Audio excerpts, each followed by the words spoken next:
네, 운전면허증을 이제 막 발급받은 한 주부가 있었습니다.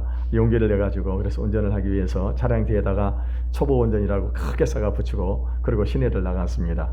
시내를 가가지고 운전을 하다가 실수를 하고 말았습니다. 신호등을 잘못 봐가지고 그래서 신호등이 파란색이 되는데 불구하고 머뭇거리다가 그냥 멈추고 말았습니다. 그랬더니 뒤에서 따라오던 차가 경적을 울리고 어떤 사람들은 막 욕을 하는 것입니다. 그러면서 아줌마 집에나 가만히 있지 않고 왜 차를 몰고 가냐고, 아니 집에서 여자가 밥이나 하지 않고 왜 차를 몰고 가냐고 그러면서 이렇게 막 큰 소리를 치면서 이 야단을 치는 것입니다. 그럴 때 너무 성질이 나가지고 그래서 이 사람이 나를 여자라고 무시하는 거야 하면서 화를 내려고 했는데 그러지 않고는요, 그러고 나서 집으로 돌아왔습니다. 집에 돌아와가지고는요 그 초보 운전이라고 하는 글자를 떼버렸습니다. 떼버리고 다시 거기다가 글씨를 하나 크게 썼습니다. 어떻게 썼느냐, 나 밥하러 간다 지금 그렇게 이렇게 해서가지고 그리고 당당하게 운전을 하고 다녔다고 하는 그런 얘기가 있습니다. 요즘은 우리가 하나님을 믿지 않는 세상 사람들은요 지금 교회를 아주 원색적으로 비난하고 있을 뿐만 아니라 이 노골적으로 이렇게 공격을 하는 그런 사람들이 많이 있습니다. 그 이유는 뭐냐, 그동안에 일부의 교회 지도자들이 이 부도덕과 이 비리들이 드러나면서 세상 사람들을 많이 실망시켜 왔습니다. 뿐만이 아닙니다. 우리가 코로나 이 초기에 이 교회가 대응을 잘못해 가지고 그래서 교회에서 이 확진자가 확산이 되면서 지금 경제가 마비되고 얼마나 많은 사람들이 피해를 당하고 있는지 모르는 것입니다. 그래서 지금 세상 사람들은요 이 교회 존재에 대해서 아예 부정적인 시각이 팽배해 있는 가운데 있습니다. 이 교회는 백해무익하다, 또 어떤 사람들은 교회는 없어져야 된다, 교회는 목사의 돈벌이를 존재한다, 이런 식으로 지금 교회를 공격을 하고 있습니다. 여러분, 이때 하나님을 믿는 우리 그리스도인들이 우리의 정체성을 당당하게 드러내면서 사회생활을 한다고 하는 것은 쉬운 일이 아니라고 하는 것입니다. 만일 직장에 가가지고 당신도 예수 믿고 구원받으라고 이렇게 만약에 우리가 복음을 전하게 되어진다 한다면요 아마도 정신 이상자로 취급받을 수밖에 없는 그 정도로 지금요 예수 믿는 사람들에 대해서 아주 굉장히 이 거부감을 갖고 있는 그런 시대를 살아가고 있다고 하는 것입니다. 그럼에도 불구하고요 우리는 복음을 전해야 된다고 하는 것입니다. 왜냐하면 이것이 우리를 선택하시고 구원하신 하나님의 뜻이기 때문입니다. 오늘 본문의 말씀은 사망 권세를 깨뜨리시고 부활하신 주님께서 다시 제자들에게 나타나셔가지고 그들에게 이 명령을 내리고 있는 것을 볼 수가 있습니다. 이 명령이 뭐냐, 이것을 대위임 명령이라 이렇게 말씀을 하고 있습니다. 그건 뭡니까? 가서 복음을 전하라고 하는 것입니다. 예수님께서 사망 권세를 깨뜨리시고 죽음에서 부활하셨는데 이 예수님의 부활은 하나님의 피조세계에 엄청난 변화를 가져오는 사건이었습니다. 그것이 무엇인가? 예수님께서 사망에서 부활하심으로 말미암아 이 하늘과 땅의 모든 권세를 예수님이 가지시게 되었다고 하는 것입니다. 우리 먼저 오늘 18절의 말씀을 같이 읽어보겠습니다. 18절입니다. 시작. 예수님은 성부 하나님 나와 말씀하여 이르시되 하늘과 땅의 모든 권세를 내게 주셨으니, 여러분 우리가 잘 아는데 예수님은 성부 하나님과 동일한 신성과 능력을 가지고 계신 분이십니다. 이 예수님의 권세는요 이 부활하시기 전이나 부활하신 이후나 동일하셨습니다. 차이점이 있다고 한다면 뭐냐면은 부활하신 후에는 하늘과 땅의 모든 권세를 예수님에게 하나님 아버지께서 부여를 다 하셨다고 하는 것입니다. 그래서 이 예수님은 정치적인 주권 그리고 역사적인 주권, 영적인 주권을 다 받으셨음을 의미하는 것입니다. 이 우주의 만물과 천사들을 다스리시고 역사를 주관하시고 우리 인간의 생사화복을 주장하시는 분이 바로 예수님이라고 하는 사실을 우리가 알아야 하는 것입니다.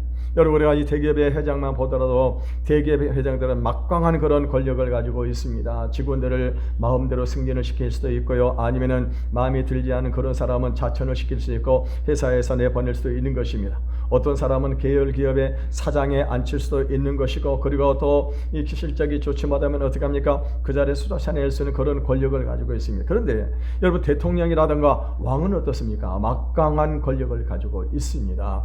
여러분, 그런데요 이 대통령이나 아니면 왕보다 더 크고 위대한 권력을 가지고 계신 분이 누구신가? 그분이 바로 예수님이라고 하는 사실인 것입니다. 여러분, 예수님은 어떤 분이십니까? 하늘과 땅의 모든 권세를 다 가지고 계세요. 그래서 복 주실 자에겐 복을 주시고 저주받을 자는 저주를 내리시는 분이 예수님이십니다. 심지어는 이 땅에 왕을 세우시는 분도 예수님이고 왕을 폐하시는 분도 예수님이라고 하는 것입니다. 여러분, 이스라엘 나라의 사울 왕이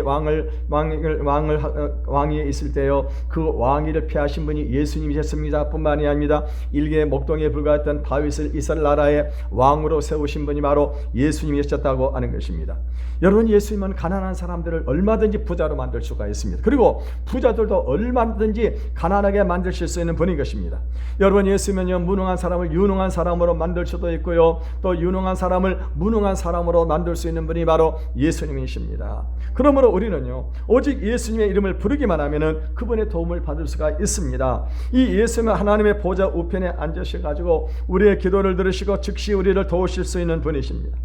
이 예수님이 부활하심으로 사탄은요, 예수님의 이 발에 목이 밟히셨습니다. 그래서 아무리 눈을 크게 욕을 하고 그리고 험악한 말을 한다 할지라도요, 어떻게 합니까? 꼼짝 못하는 것입니다. 다만 지금요, 이 절개들을 통해 가지고 게릴라전을 지금 벌이고 있을 뿐인 것입니다. 물론 우리는 이 게릴라전도 조심을 해야 됩니다. 여러분, 미국이 빈라덴의 이 테러 세력을 무시했다가 뉴욕의 무역센터가 무너지면서 엄청난 피해를 준 적이 있었습니다. 지금 우리 눈앞에는요, 이 세상의 정치가들이 크게 보일 것입니다. 그런데 사실 그들은요, 우리를 대신해서 수고를 대신해주고 있는 그런 사람에 불과하다고 하는 것입니다. 그래서 우리들이 해야 할 것이 무엇입니까? 우리는 세상의 어떤 그런 권력을 잡거나 아니면 세상에 돈을 벌기 위해서 우리가 살아가는 것이 아니고, 우리는 무엇을 해야 될까요? 우리 주님께서 우리에게 주신 그 말씀의 명령을 우리가 듣고 순종하는 것입니다. 이 땅의 말씀에 부흥이 일어나게 해야 된다고 하는 것입니다. 그럴 때 우리 삶 속에 주님이 함께하는 그런 역사들이 일어나는 것을 믿으시기를 바라겠습니다. 이 예수님의 부활은 순간적으로 이루어졌기 때문에 그것을 본 사람은 아무도 없었습니다. 그러나 이 예수님의 부활에 이 부수적으로 일어난 현상들이 너무나 컸기 때문에 사람들은 부활을 믿지 않을 수 없었습니다. 그러면 예수님께서 부활하신 몸은 어떤 몸이셨을까요? 예수님께서 죽은 시체가 되어 있을 때 그때요, 하나님의 능력이 그곳에 그 시체에 임했었습니다. 그러면서 예수님께서 어떻게 합니까? 예수님께서 그 능력이 그 시체에 임하게 될 때요, 예수님의 몸은 새로운 몸으로 부활을 하셨어요. 이 몸을 신령한 몸이라고 이렇게 말씀을 합니다. 그래서 신령한 몸으로 예수님께서 부활을 하시고 그러고 난 다음에 예수님은 어디로 가셨어요? 바로 천국으로 올라가셨다고 하는 것입니다. 이 예수님께서 부활하실 때 부수적으로 엄청난 일이 일어났습니다. 오늘 성경에 보게 되면요, 예수님이 부활하는 그곳에 지진이 일어났습니다. 지진이 일어나면서 예수님의 무덤을 막아놨던 그 돌이 어떻게 됩니까? 인봉이 찢어지면서 그 돌이 굴러 떨어져 나가게 되고, 그리고 그곳에 천사가 나타났다고 하는 것입니다. 이런 광경을 지켜보고 있던 이 군인들은 어떻게 하실까? 너무나 두려워서 죽게 되었다라고 오늘 20장 5절에 그렇게 말씀을 하고 있습니다. 이 예수님께서 부활하셨다고 하는 것은 무엇을 의미하실까요? 그거는 지금까지 예수님께서 제자들에게 가르쳤던 그 모든 말씀이 다 진실이라고 하는 것을 의미하는 것입니다. 그래서 사도 바울은 로마서 1장 4절에서 죽음에서 부활하사 하나님의 아들로 인정이 되셨다라고 그렇게 말씀을 하고 있습니다. 심지어는요, 이 예수님의 동생들도 예수님이 하나님의 아들이라고 하는 사실을 믿지를 않았었습니다. 그런데 예수님께서 부활하신 것을 보고 난 다음에 이 예수님의 동생들도요, 드디어 이 예수님이 하나님의 아들이라고 하는 것을 고백할 수밖에 없었다고 하는 것입니다. 여러분, 예수님의 부활은요, 지금까지 막연히 추측해왔던 죽음 이후의 세계, 그리고 이 하나님의 나라에 대해서 예수님의 말씀하신 그대로 이 모든 것이 다 진실이라고 하는 것이 이 증명이 된 것입니다. 반면에 예수님의 이 부활하심을 반대하고 죽게 했던 그런 사람들은요, 모든 주장이 다 틀렸고, 그리고 그들은 의로운 하나님의 아들을 십자가에 처형한 이 어마어마한 죄를 지었다고 하는 사실을 그들이 알게 되어졌다고 하는 것입니다. 여러분이 예수님께서 부활하신 후에 무덤을 지키던 군인들은 먼저 이 대제사장에 가가지고 이 사실을 알렸습니다. 11절에서 13절을 읽어보겠습니다. 시작. 여자들이 경비병 중 몇이 성에 들어가 모든 일을 대제사장들에게 알리니 그들이 장로들과 함께 모여 의논하고 군인들에게 돈을 많이 주며 이르되 너희는 말하기를 그의 제자들이 밤에 와서 우리가 잘 때 그를 도둑질하여 갔다 하라. 이 대제사장과 이 지도자들은요, 이 예수님이 살아계실 때 상당히 골치가 아팠던 것 같습니다. 그런데 예수님께 십자가에 다 못 박고 나니까는요, 그들이 어떻게 했습니까? 이제 그들이 걱정거리가 덜어지게 된 것입니다. 그러니까는 십자가에 못 박혀 있는 예수님이 그 고통 가운데 있을 때 가가지고는요, 예수님이 가서 이 실컷 욕을 해 주었습니다. 그런데 시간이 갈수록 이상한 게도요, 그들의 마음에 두려움이 찾아오기 시작을 했다고 하는 것입니다. 왜냐하면 예수님께서 죽은 지 3일 만에 살아날 것이라고 그렇게 말씀을 하셨기 때문에, 그러니까 어떻게 합니까? 죽였는데 다시 살아난다 하니까 이 마음속에 불안이 생겼다고 하는 것입니다. 그래서 이 대제사장과 이 장로들은 어떻게 했습니까? 로마 군인들을 시켜가지고 24시간 그 무덤을 지키도록 이렇게 해왔었습니다. 그런데요, 지금 이 천사들이 그 무덤을 지켰던 천사들이 와서 무엇을 보고 합니까? 이 갑자기 지진이 일어나면서 그 돌을 막아놨던 무덤이 열리기 시작하면서 천사들이 나타났다고 하는 것입니다. 그러면서 예수님의 시체가 없어졌다고 그렇게 지금 보고를 하고 있는 것입니다. 여러분요, 지금 이 만일 예수님이 살아난 것이 사실이라고 한다면은 예수님을 죽인 이 사람들은 모두 처벌을 받든지 아니면은 복수를 당해야 할 것입니다. 그런데 이들은 끝까지 예수님의 부활을 믿지 않았습니다. 그 대신에 제자들을 시켜가지고 제자들을 뭡니까? 지금 제자들이 예수님의 시체를 훔쳐갔다고 소문을 내라고 하면서 돈을 주면서 군인들에게 시켰었습니다. 사실 군인들이 무덤을 지키고 있다가 시체가 없어졌다고 한다면 어떤 일이 벌어지게 될까요? 그들은 무덤을 지켜야 될 이 사명을 제대로 감당하지 않았기 때문에 처벌을 받아야 되는 것입니다. 어떤 경우에는요, 시체가 없어졌기 때문에 그들이 사형을 당할 수도 있었다고 하는 것입니다. 그런데 대제사장은 어떻게 얘기했습니까? 그 거짓말을 가서 시키면서 제자들 와서 자기들이 자는 동안에 시체를 훔쳐가 버렸다고 하면서 소문을 내면서 그렇게 하라고 하는 거예요. 그러니까 만약에 총독이 어떤 문제를 제기하게 되면은 우리가 그 문제만큼 해결해 주겠다라고 그렇게 얘기를 하는 것입니다. 14절에서 15절을 읽어보겠습니다. 시작. 만일 이 말이 총독에게 들리면 우리가 권하여 너희로 근심하지 않게 하리라 하니 군인들이 돈을 받고 가르친 대로 하였으니 이 말이 오늘까지 유대인 가운데 두루 퍼지니라. 이 대사장이 군인들에게 시킨 거짓말은요, 예수님이 나타나면 전부 다 모두가 다 들통이 날 수밖에 없는 것이었습니다. 그런데 예수님이 공중에 한 번도 자기 자신 공중 앞에서 드러내지를 않으셨다고 하는 것입니다. 그러니까 대제사장이 시켰던 이 거짓말이 당시 사람들에게 먹혀 들어갔습니다. 왜 예수님은요, 이 대제사장의 거짓말을 그대로 내버려 두셨냐고 하는 것입니다. 아니, 예수님께서 한 번만 그들에게 나타나시기만 하면 어떡합니까? 그들은 이 예수님이 하나님의 아들이고 그리고 예수님이 부활하셨다고 하는 것을 믿을 텐데 왜 그들에게 나타나지를 않으셨다고 하는 거예요. 그거는요, 예수님께서 이제는 더 이상 이 대제사장을 상대할 가치가 없기 때문입니다. 그들과 이 상대할 필요성조차도 없기 때문에. 그리고 이 예수님께서는 어떻게 하셨어요? 부활하시고 나서 즉각 하늘로 올라가셨습니다. 그리고 난 다음에 하나님 보좌 우편에서 이제 우리 믿는 자들에게 믿음을 주시고 지혜를 주셔가지고 그리스도의 놀라운 부활을 증거하게 하셨던 것입니다. 여러분, 예수님은 부활을 하셨는데 여전히 사탄에 매인 사람들은요, 예수님의 부활을 믿지 않았습니다. 오히려 이 거짓말을 퍼뜨리고 사람들은 그것을 더 믿었다고 하는 것입니다. 바로 이것이 오늘날에도 사탄이 주로 쓰는 방식입니다. 심지어는 믿는 자들 중에서 예수님의 부활을 믿지를 않은 사람들이 있었다고 그랬어요. 우리 16절에서 17절도 읽어보겠습니다. 시작. 11제자가 갈릴리에 가서 예수께서 지시한 산에 이르러 예수를 배웠고 경배하나 아직도 의심하는 사람들이 있더라. 오늘 본문에 보면은요, 지금 예수님께서 제자들이 어디로 갔습니까? 갈릴리 산으로 갔습니다. 갈릴리. 그러니까 아마도 여기는 어쩌면 아마 예수님께서 산상보훈을 가르쳤던 그런 것이었던 것 같습니다. 그리고 이 고린도전서 15장 5절 6절에 보게 되면은 500여 명의 성도들이 일시에 예수님을 봤던 그 장소였던 것 같습니다. 그곳에 가가지고 예수님이 제자들을 만났는데 제자들은 어떻게 해요? 부활하신 예수님이 그 앞에 나타나는데도 불구하고 어떻게 합니까? 그것을 믿지를 않는 사람들이 있다고 하는 거예요. 왜 그랬을까요? 여러분, 이것이 우리 인간의 이성이라고 하는 것입니다. 죽은 사람이 지금 예수님의 제자들은요, 예수님께서 십자가에서 못을 박히고 그리고 창에 찔려가지고 이 옆구리에서 피가 쏟아지는 것 다 보았습니다. 죽는 것을 현장에서 다 보았어요. 다 무덤에 들어갈 것 다 봤습니다.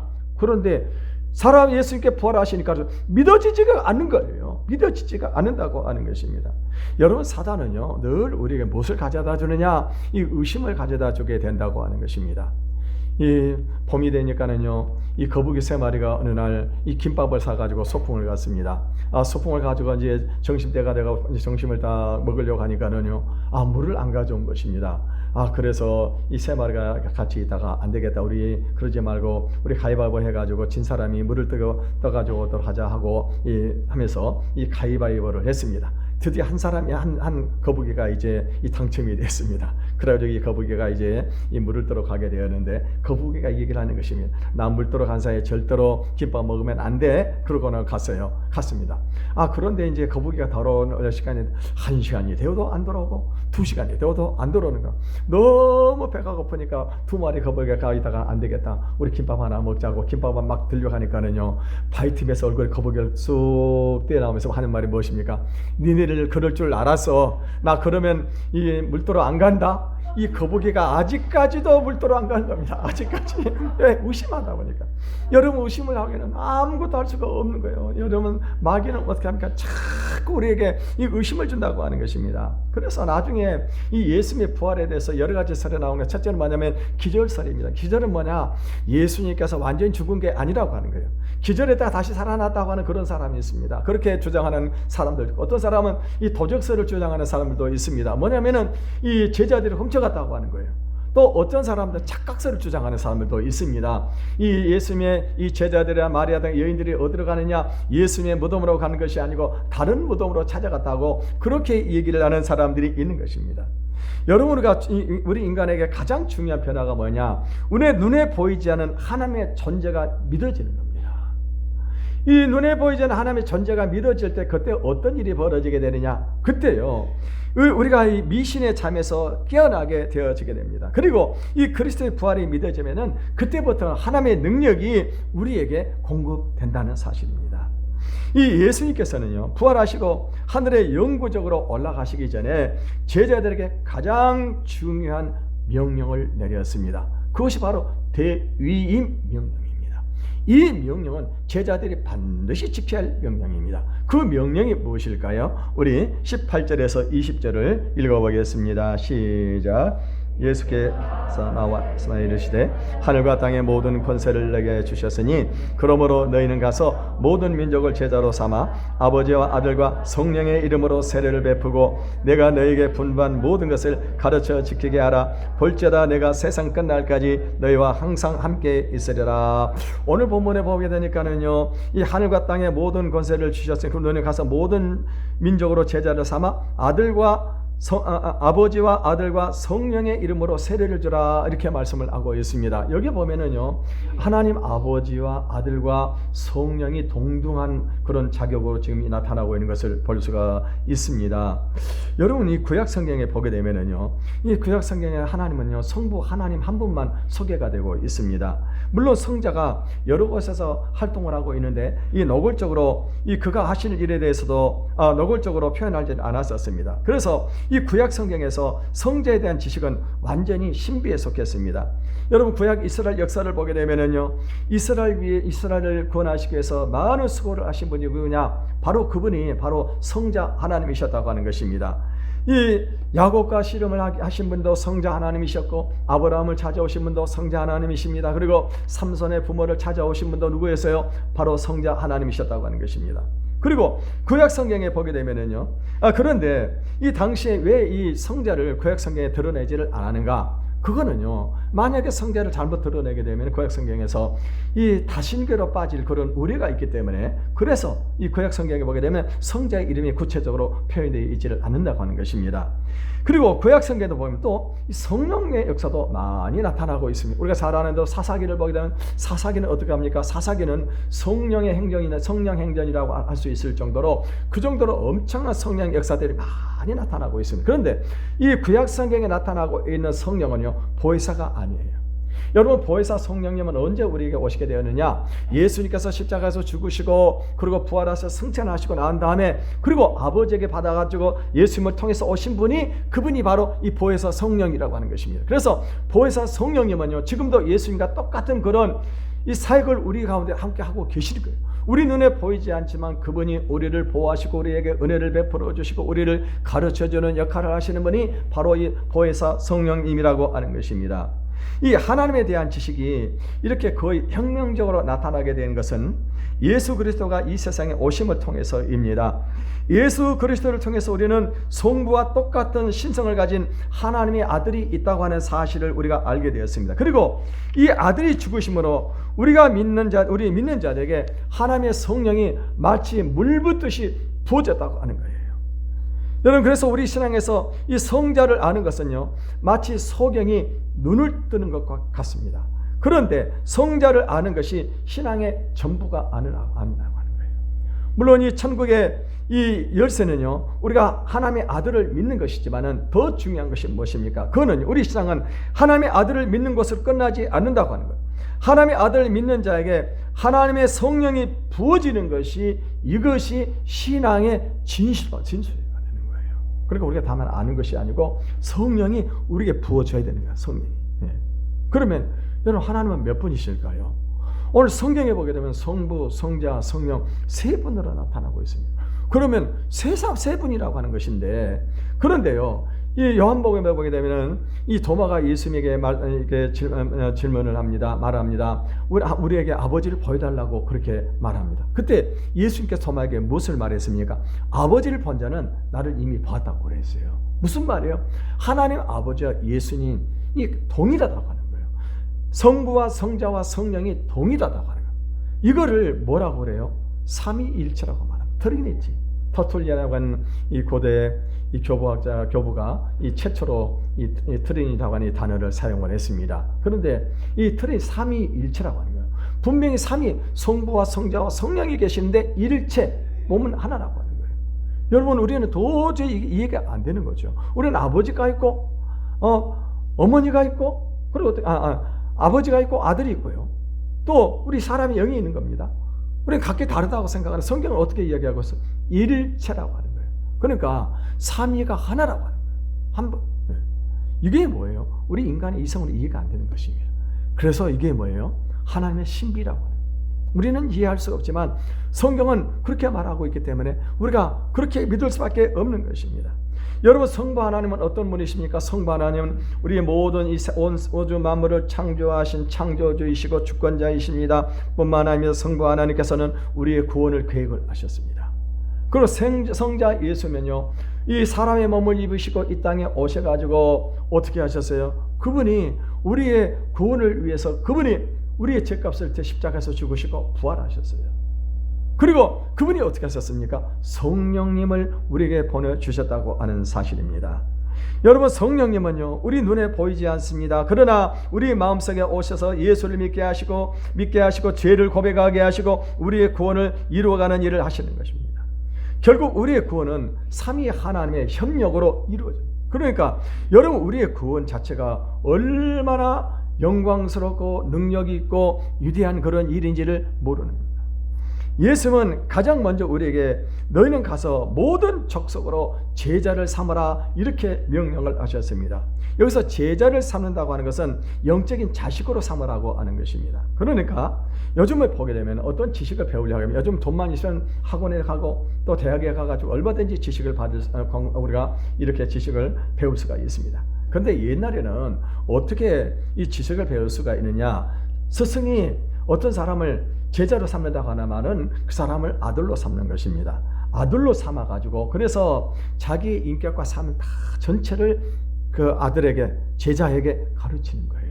요즘에 이것을 멘토라고 그렇게 얘기를 해요. 멘토. 이 멘토는 어떤 사람입니까? 어떤 정신적인 어떤 이 지주가 되어주는 거예요. 그래서 정신적으로 그 부모가 되어주는 겁니다. 그래서 자기가 이 가르치는 그 사람을 자기의 제자로 삼아가지고, 아들로 삼아가지고, 그걸 어떻게 합니까?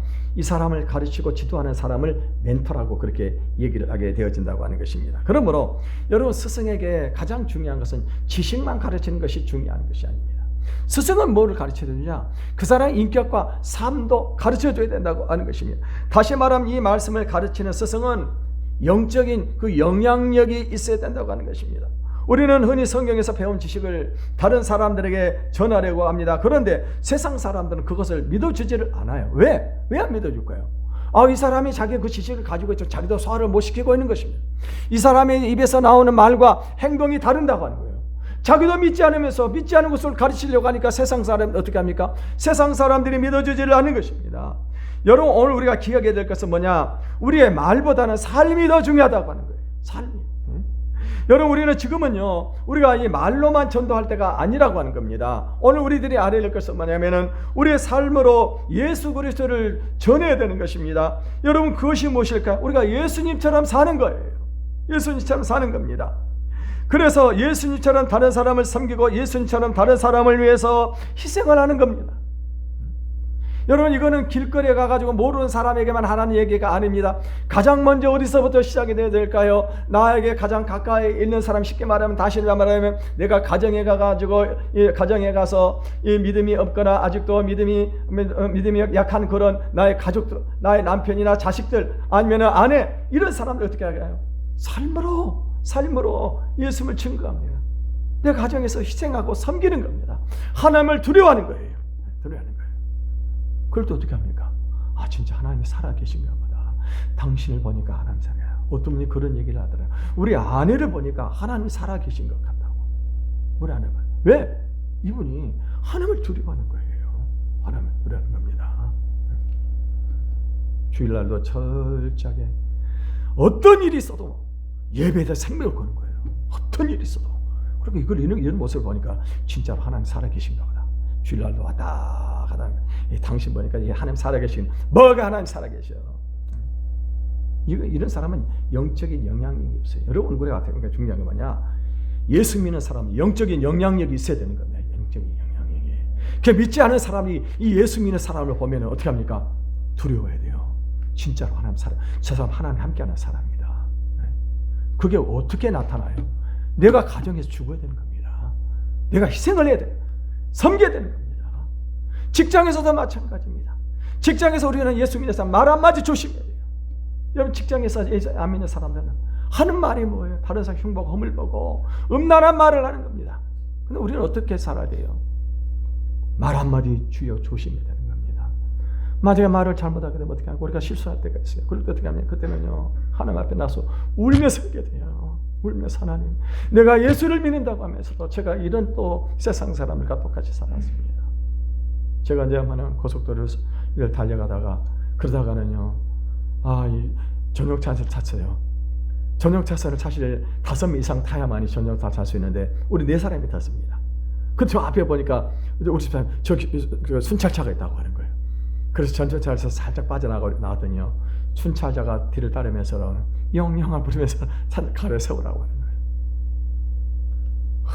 얼마나 부끄럽든지 제가요, 내가 하나님의 세상 법도 지키지 못하면서 하나님의 법을 지키자고 가르치는 목사가 되다 너무너무 부끄러웠습니다. 그래서 제가요, 4월 동안 금식을 했어요. 하나님, 내가 이러고도 내가 예수 믿는 사람이라고, 하나님의 법을 가르치는 목사라고 그러고 설교를 하고 있습니다. 너무 부끄러웠어요. 우리가 세상에 살다 보면 우리가 하나님의 뜻대로 살지 못할 때도 있어요. 왜? 우리가 연약하다 보니까. 그럴 때마다 어떻게 합니까? 하나님 앞에 눈물로 회개하면서 온전한 믿음의 사람이 되기를 바라겠습니다. 그럴 때 어떻게 해요? 세상 사람들이 우리에게서 영적인 영향력을 받게 되어진다고 하는 겁니다. 그럴 때 복음이 참 진리요, 그리고 하나님의 살아계심을 깨닫고 구원을 받을 수가 있는 것입니다. 두 번째는 오늘 본문에 보니까 아버지와 아들과 성령의 이름으로 세례를 주라 그랬습니다. 여기서 세례를 준다고 하는 말은 어떤 의미를 가지고 있습니까? 하나님의 아들로, 그리스도인으로 인을 딱 쳐버린다고 하는 거예요. 인을 친다고. 우리가 이제 가끔가다 세례를 주고 있습니다만 세례는 어떤 것 같고 결혼식과 똑같은 겁니다. 공중 앞에서 내가 이 교회 앞에서 내가 하나님의 아들을 믿습니다, 이거를 어떻게 합니까? 인정하고 고백하는 겁니다. 그러면 그때부터 이 사람은 하나님의 인을 쳐가지고 이 사람 하나님의 아들이 딱 되는 겁니다. 그러면 어떤 일이 벌어요? 그 다음부터는요, 마귀가 어떻게 해요? 절대로 우리를 마귀가 건드리지를 못하게 되어야 된다는 것입니다. 여러분, 물론 우리가 마귀의 노릇을 할 때도 있는데 결국에 마귀 종로를 끝까지 가지는 않아요. 어떻게 합니까? 정말 인을 쳐버리는 사람들은 하나님 끝까지 보호를 해주는 것입니다. 그리고 이 제자들에게 많은 것을 요구하지 않아요. 오직 무엇을 했어요? 말씀을 가르치고 말씀대로 살게 하셨습니다. 20절 상반절을 다시 읽어보겠습니다. 시작. 내가 너에게 분부한 모든 것을 가르쳐 지키게 하라. 여러분, 오늘 교회에서 가장 중요한 사명이 무엇입니까? 하나님의 진리를 가르치는 거예요. 왜냐하면 이 하나님의 진리 안에 이 생명이 있기 때문입니다. 이 하나님의 진리를 가르치는 것은 사람들에게 생명을 공급하는 거예요. 그래서 예수님께서 하시는 말씀에 사람이 떡으로만 사는 것이 아니라 하나님의 입에서 나오는 그 모든 말씀으로 말미암아 살 것이라고 말씀을 하셨습니다. 여러분, 우리가 이 사람들이 하나님의 말씀을 들으면 믿음이 생깁니다. 그리고 하나님의 말씀을 들으면 힘이 생기고 길이 생기고 용기가 생기게 되는 것입니다. 여러분, 하나님의 말씀이 선포가 되면은요, 이 마귀가 힘을 잃고 하나님의 말씀이 선포되면 하나님 구리사를 맡고 있던 그 모든 지혜의 담이 허물어지면서 기도하게 되어지는 것입니다. 이때 하나님께서 우리에게 큰 은혜와 그리고 성령의 축복을 내려주셔서 우리가 이 세상을 아름답게 살아갈 수 있도록 인도해 주시는 것입니다. 또 그리고 이 가르쳐 지키게 하라 그랬습니다. 가르쳐, 그러니까 가르치기만 하는 것이 지키게 하는 무슨 말일까? 그 말씀대로 살도록 하라고 하는 거예요. 여러분, 제가 여러분에게 가끔 미안할 때가 있습니다. 왜냐하면 여러분 신앙이 이렇게 낮아져 있을 때 이 신앙을 그대로 내버려두면 안 되잖아요. 그러지 않아요? 그건 목사가 할 일이 아니에요. 근데 내버리면 안 되죠. 이 신앙을 끌어올려야 돼요. 끌어올려야 돼요. 그럼 어떻게? 가르쳐야 되는 겁니다. 근데 성도들이 어떻게 합니까? 말씀을 듣다 상처를 받아요. 상처를 준다고 생각합니다. 회개를 해야 되는데 상처를 준다고 생각해요. 그러나 여러분이 어떻게 될까? 신앙이 올라가야 돼요. 자라나야 되는 겁니다. 그래서 때로는 제가 여러분 책망을 하는 겁니다. 그래서 여러분 아멘으로 받으시길 바라겠습니다. 아멘으로. 그래서 어떻게 했었는지 우리가 이렇게 말씀대로 살아야 돼요. 이제는 우리가 이 세상에 살면서 돈을 벌기 위해서 사는 것이 아니에요. 세상에 권력을 지키기 위해서 사는 것이 아닌 것입니다. 자기의 욕망을 위해서 사는 것이 삶이 아니에요. 이제는요. 오늘 우리가 어떻게 살라고 그랬어요? 너는 모든 족속으로 제자를 삼아서 세례를 주라고 그랬어요. 세례를 주고, 그리고 그 말씀을 가르쳐 지키게 하라고 그랬어요. 그럴 때 어떤 일이 벌어지게 됩니까? 오늘 성경에 보니까 하늘과 땅의 모든 권세를 가지신 주님이 우리와 함께 하신다고 그랬어요. 여러분, 어떤 사람이 주님과 함께하는 사람이에요? 주님의 말씀을 따라서 순종하는 사람과 주님이 함께 하시는 것을 믿으시기를 바라겠습니다. 여러분, 여호수아가요, 이 하나님의 말씀을 앞에서, 이 여호와의 사자 앞에서 신을 벗고 겸손하게 순종할 때 이 가나안 땅이 굴복하는 그런 역사가 일어났었습니다. 여러분, 오늘 우리들이 하나님의 말씀을 따라 순종할 때 어떤 역사가 일어나게 될까요? 여러분, 이 홍해가 갈라지고 요단강이 갈라지는 것입니다. 뿐만 아니라 여리고가 갈라지고 태양과 달이 멈추는 이 어마어마한 능력의 역사가 우리의 삶 속에 나타나는 것을 믿으시기를 바라겠습니다. 여러분, 우리가 이 세상에 있는 것을 움켜쥐기 위해서 우리에게 주어진 시간과 인생을 낭비하게 되어진다고 한다면 어떻게 될까요? 그거는 예수 믿는 사람의 삶이 아니에요. 예수 믿는 제자가 아닌 것입니다. 우리가 하나님의 말씀대로 순종하고 살기만 하면 어떤 일이 벌어져요? 주님이 함께하는 역사가 일어나는 것을 믿으시기를 바라겠습니다. 그러면은 여러분, 하나님께서 주시는 그 모든 복을 우리가 다 누리며 살아갈 수가 있는 것입니다. 여러분, 지금 이 세상은요, 마치 미친 듯이 지금 돌아가고 있습니다. 이 세상이 어떻게 될지 아무도 지금 모릅니다. 그런데 부활하신 주님이 이 세상이 미치지 않도록 우리를 붙들어 주실 것입니다. 우리가 해야 될 것은요, 많은 것이 아닌 것입니다.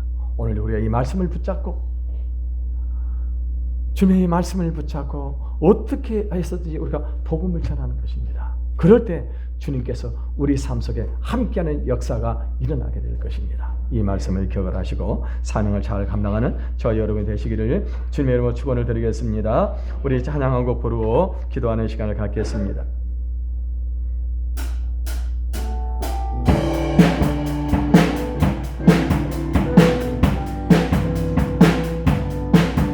갈릴리 마을 그 숲속 박수 치면서 부르겠습니다. 주님 그 열한 때다 다시 만나시사 마지막 그들에게 말씀하시기를 너희들은 가라져 세상으로 가서 제자 삼으라 세상 많은 사람들을 세상 모든 영혼이 내게 달렸나니 가서 제자 삼으라 나의 길을 가르치라 내가 너희와 항상 함께 하리라 지금도 우리 주 찾아오사 어두워져 가는 저 세상 바라보며 마지막 우리에게 부탁하시기를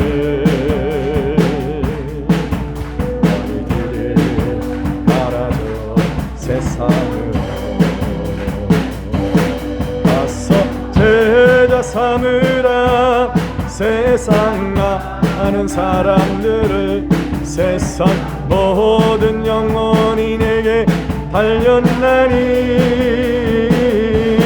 가서 제자 삼으라 나의 길을 가르치라 내가 너희와 항상 함께 가서 제자 삼으라 가서 제자 삼으라 세상 많은 사람들을 세상 모든 영혼이 내게 달렸나니 가서 제자 삼으라 길을 가르치라 내가 너희와 항상 함께 가서 제자 삼으라 가서 제자 삼으라 세상 많은 사람들을 세상 모든 영혼 내게 달렸나니 가서 제자 삼으라 나의 길을 가르치라 내가 너희와 항상 함께 하리라.